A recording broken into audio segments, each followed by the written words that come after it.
we get one more inch of rain a year than a desert. So Hi, once again, everybody. Welcome back to the Comstock channel. Always glad to be with you to talk about ag issues and ag markets and that sort of thing. Again, I'll encourage you to like these videos, subscribe to the videos when you click on that bell icon down below. That way we can let you know every time we have a new update, and share these videos with others as well. Well, I am pleased to welcome aboard Mark Anderson today. He's with Anderson Harvesting, and he's based out of Bridgeport, Nebraska. I understand you're actually out doing some custom harvesting work today here, Mark.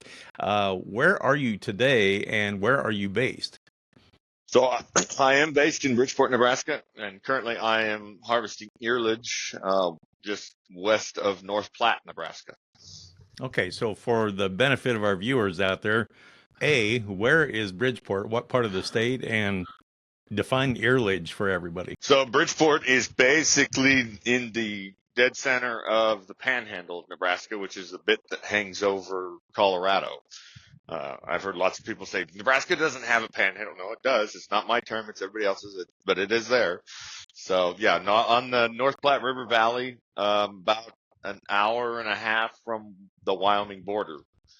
And earlage is basically it's silage, but I've got a traditional combine head on the front of my machine. So we're snapping the ears off, and then whatever material comes in gets ground up, chopped up, and that's what goes to the pile. So instead of your traditional corn silage where you're taking basically the entire plant, all we're doing is picking the ear off and grinding that up. It makes excellent calf feed, or guys love it for that. And in my opinion, I'm not a nutritionist and I don't feed cattle, but I think it's a really awesome feed. It is basically it's high moisture corn with built-in roughage. Excellent stuff. All right, I wanted to get your expertise here about what's going on with harvest this year. Define your growing conditions out there. Were you in that dry section of the Corn Belt? We were really, really dry in June and July. In fact, we were in a burn ban for a while there, but then we got some really timely rains in August that really benefited us. And this year, as far as the corn goes, I've seen just tremendous yields. There's been a lot of grain, so the weights, truck weights have been up by 10-15% on the average, and I'd say that we've seen that in yield plus additions for this year. I've cut a lot of 25-ton corn, and for as dry as we were, it's been very impressive. So it's just worked out really good. It's been we've been chopping anywhere from 240 to 300 bushel earlage, which is just incredible to have. Did you hear those numbers? Even personally doing my own ear counts, the math on that shows well over 300 bushel. So it's just been an awesome year. So are you hearing similar reports when you go outside of your local area there? From the people I've talked to, yeah, it's, if they were able to miss the hail and, got enough moisture, it's been, yields are right up there. Now, I should mention at this point, Mark happens to be Secretary of U.S. Custom Harvesters, and I'm sure that you talk with your counterparts in the executive board of the Custom Harvesters group. So what are you hearing from them? I imagine they're probably scattered all over the country right now. Yeah, they're most everybody's getting headed back towards home, because a good portion of the group are wheat harvesters, which they usually finish up in August, and I the ones I've spoke to recently are back at home doing either soybeans or getting started on dry corn or corn. So, but it sounds like everybody in the group had a pretty decent year. If you got the rain, you had a good crop. If you didn't, you still had a crop because we weren't tremendously dry. It hasn't been, we've had a lot of drought relief since, the years prior. Well, Mark, knowing what I do about the high plains region, which is, I guess that's what I would classify where you are right now. You get into a little higher altitude out there toward Colorado and Wyoming. But traditionally, I always thought of that as what you would call semi-arid. You don't get much rain out there. So I'm guessing you don't have much dryland corn, or do you? There is dryland corn. It's, it varies in popularity depending on the year and prices and what guys do. Um, but most everything I am part of or am harvesting is irrigated. But there is some dry land out there, and I've seen a few fields that they'll probably yield anywhere from 80 to 100 bushel, which is pretty decent. You know, that's really good dry land for our area. Because yeah, you're correct. We get one more inch of rain a year than a desert. So That's one way to put it. I would call that pretty semi-arid, yeah. well, that's on the average. So there's a lot of years we're just a desert. Okay, so for those that don't know, I worked for a while at KRVN and the Nebraska Rural Radio Network out there based in Lexington, which would be a little east of where you are right now. But that's right in that Platte Valley there, big irrigation belt. And I just wondered if you're hearing any actual corn harvest, shelled corn in that area that's been dry enough to go. Any yield reports yet? To honestly answer that question, no, I have not. But if I'm fathoming a guess, I mean, I think we're in that 230 to 250 bushel range. Just going off of what I've seen and what I've been around.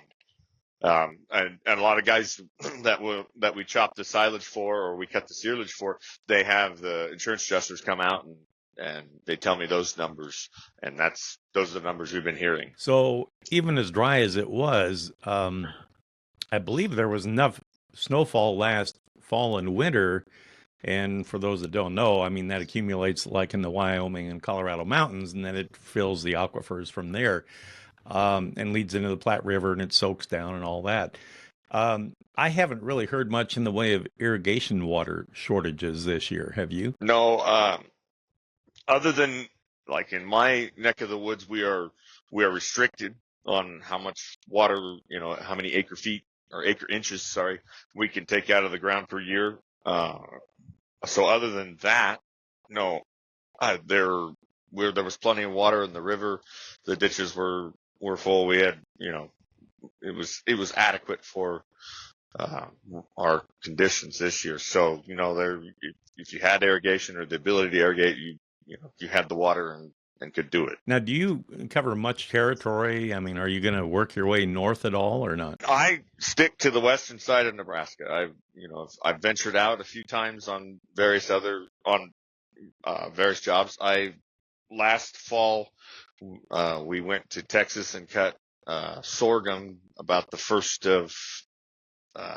end of October, 1st of November, on a kind of a one-off deal where in the Perryton area, a big farmer there had their entire cotton crop wiped out by hail, and that tornado that went through the Perryton, Texas in June. So they went in and planted a bunch of sorghum, just so they had something on the ground and just leave it sitting. And we went and chopped that last year. But no, this year we're gonna stick around Nebraska unless the phone rings and an opportunity presents itself. Well, that's true. What other crops have you got other than corn around there? And I assume you probably have wheat. Anything else? Sugar beets. Where I'm from in western Nebraska is in the North Platte River Valley. It's a big sugar beet area, and they will start regular sugar beet harvest next week, Tuesday, I believe, on the 9th. So that'll kick that off. It's not going to be if the weather holds in the pattern that it's currently been in. It's going to be a slow harvest because we're still hitting 90 degrees on a daily basis. We did just have our first frost in that area on Tuesday morning. I believe it dropped below freezing for a little bit, but the sugar beet harvest unique to our area, and it's a really kind of a really cool process if you ever get the opportunity to be around. Um, and it's kind of in a lot of ways a little bit like silage harvest, except you can't go when it's too hot, and you got to be careful about the frost in the evening. So I do anticipate when it kicks off that won't be running a lot of hours because they can't pile the beets when they're above a certain temperature. Otherwise they'll spoil in the ground piles. So, but it's still something cool to be around. That's typical Nebraska, Mark. Freeze one day and be in the 90s the next. Oh yeah. No, I mean, I'm wearing a hoodie and shorts right now. So it's, by 3:00 this afternoon, if I had a tank top on, I'd be wearing that. So you're ready for anything, and you about have to be out there. Well, I imagine you probably had a pretty good wheat harvest, didn't you, this year? Yeah, I think the wheat numbers were right on par where they should be with most years. I did want to ask you before I let you go, how is basis holding up on the markets out there? Are they pretty decent this year?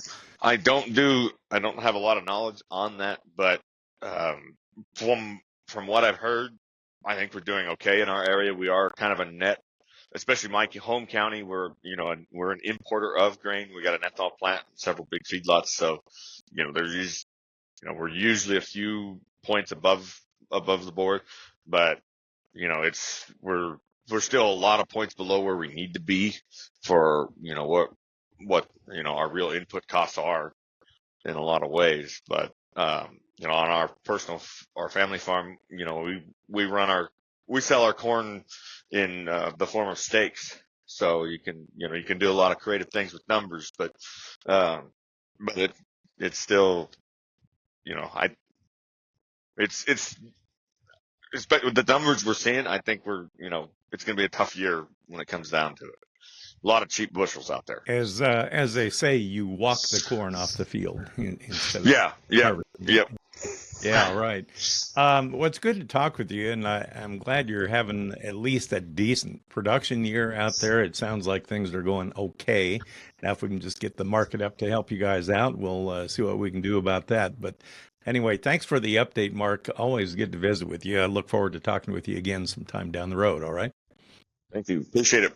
All right, Mark Anderson with us. He's with Anderson Harvesting. He's based in Bridgeport, Nebraska. And like he said, if the phone rings, he might be on a call. Anyway, you might think about that. Appreciate you joining us today. For producer Brianne Hendrickson, I'm Marlin Bohling. We'll catch you next time right here on the Comstock Channel. Futures trading involves risk. The risk of loss in trading futures and or options is substantial, and each investor and or trader must consider whether this is a suitable investment. Past performance is not indicative of future results.